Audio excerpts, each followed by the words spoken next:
Hi everyone, I am Ayush, and in this video we are going to solve the problem that is two sum, which is very popular, and it is in the easy category in the lead code. So let's start with the problem. Given an array of integer nums and an integer target, return indices of the two numbers such that they add up to target. You may assume that each input would have exactly one solution, and you may not use the same element twice. You can return the answer in any order. Okay, so the thing is, we have given with the nums, that is array, and also the target, and we need to return the indices of the two elements which will add up to target. So let's see in the example, that is 2, 7, 11 and 15, and the target is 9.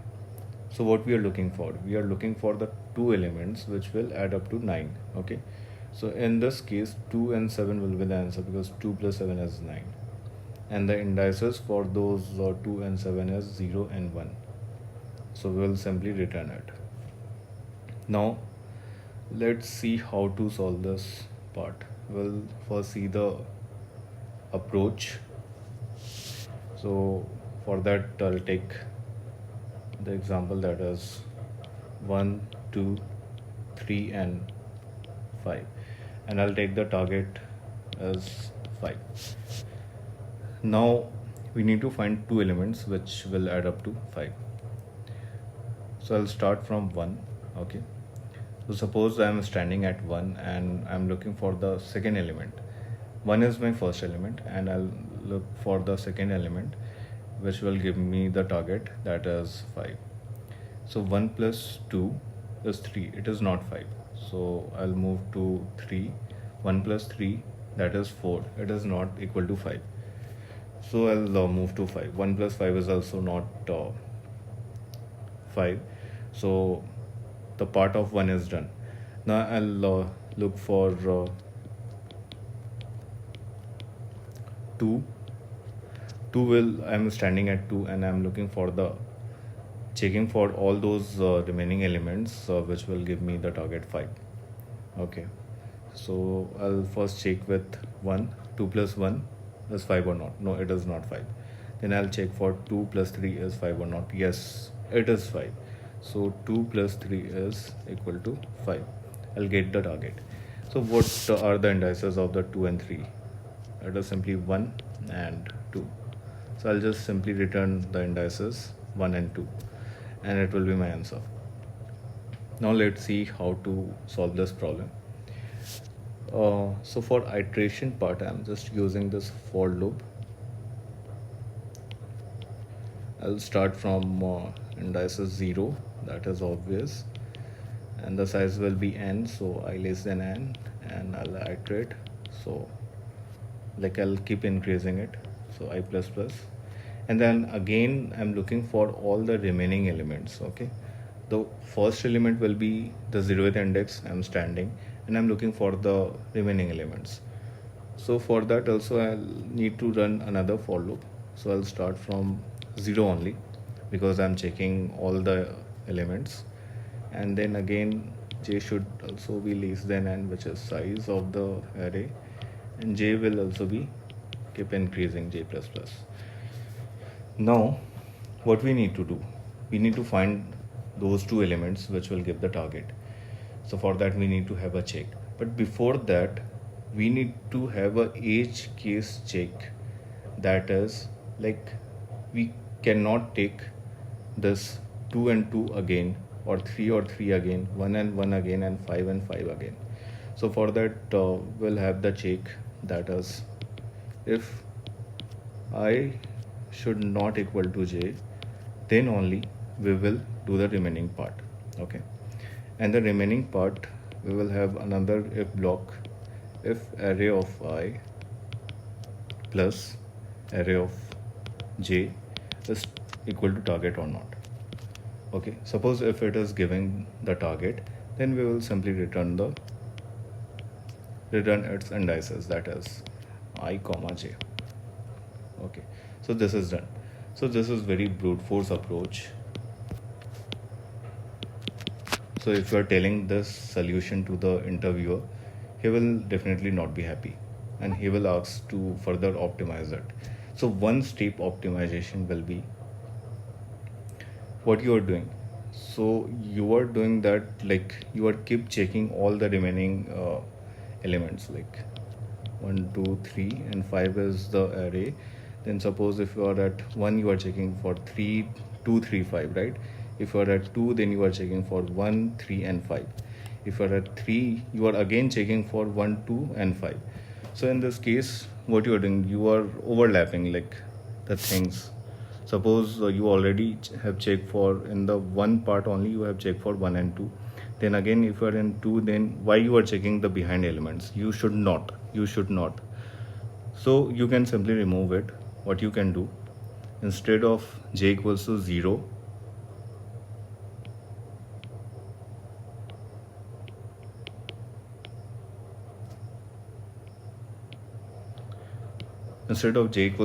you can write I plus 1.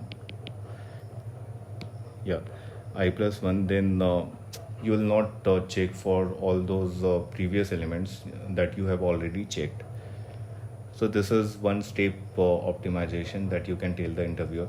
But still also the interviewer will not be happy, and he will ask the further optimization, which will be the best optimization in this problem, that is using the another data structure. And in this case I will use map data structure to store the element and its indices, because at last we need indices. So what will we do? Like suppose if we have 1 2 3 and 5, okay, and the target is 5. So in this case what we can do, like I'll use the another page that will be more good.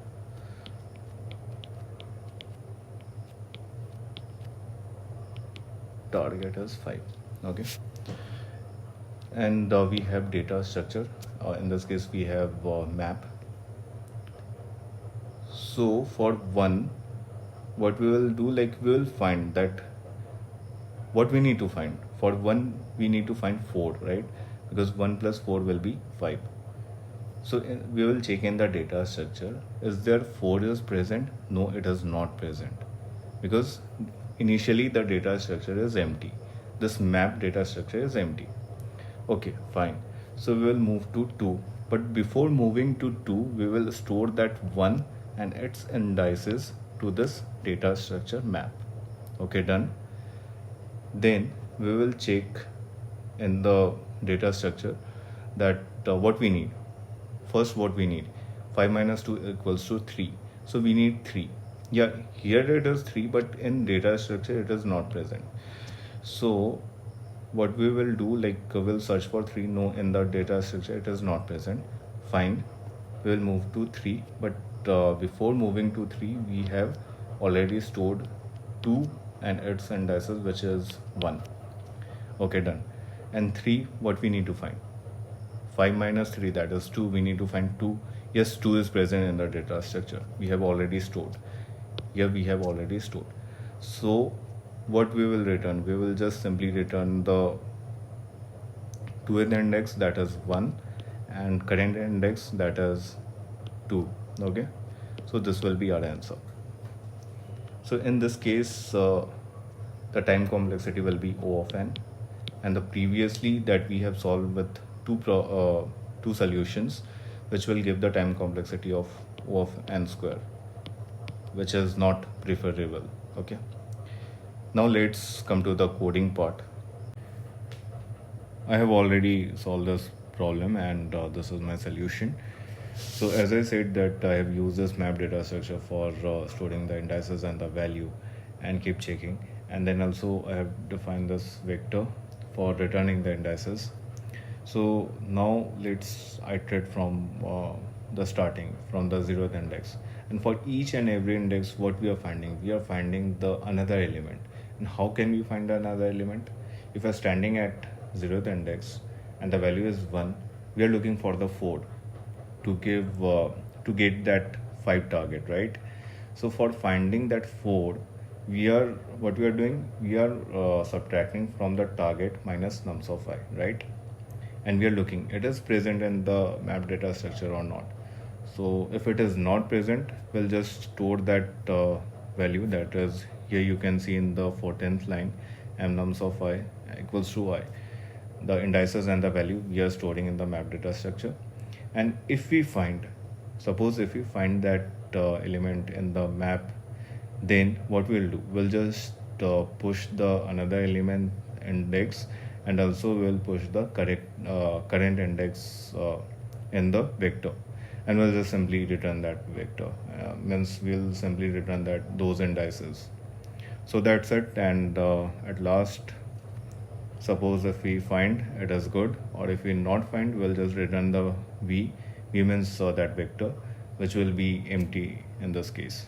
So yeah, thank you, thanks for watching.